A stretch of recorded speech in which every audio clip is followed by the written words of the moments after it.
And going vegan makes you a weak soy boy. Modern Oh. Listen to this huge distortion. Either give up meat or live a shorter life. That's not how it is. Guess what?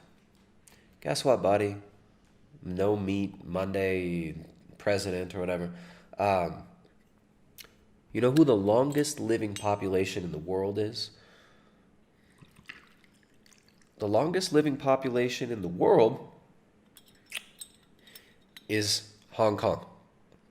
Guess what? Guess what population in the world eats the most meat each year per capita? Right, the most meat consumed, not the total meat consumed, the most meat per capita, right, per person on average. Hong Kong. What? I thought meat's bad for you. I thought meat's. Oh, you think meat's bad for you? You think Bill Gates, who says the number one goal of his foundation is to reduce the human population?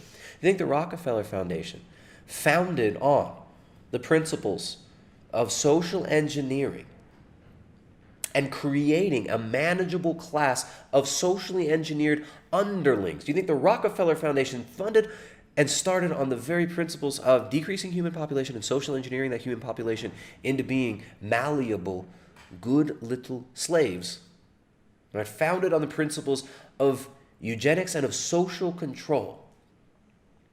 You think that they are pushing plant-based diets because they want you to live long? The people who tell you they want you to die. The people who tell you they want less people on this planet. Come on. The longest lived population in the world eats the most meat.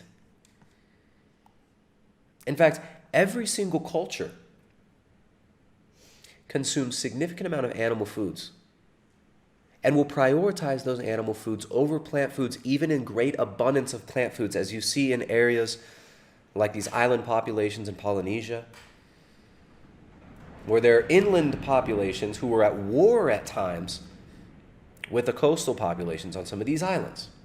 The inland populations would have access to tons of tubers, tons of fruit, right? And they would be at war with these coastal people, and they would still trade for animal foods. They would still trade for shellfish and fish from the coast with the people that they were at constant war with because they needed that food so badly. This is, you want to learn a little bit more about that, a great source for learning about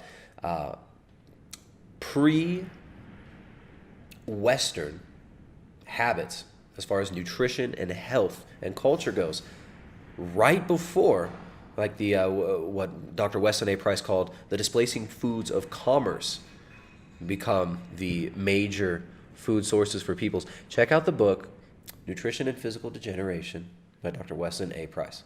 All right, great resource for anybody who wants to go a little bit deeper into the fundamentals of nutrition and learn a little bit. There's a glass rolling around out there. Can you go get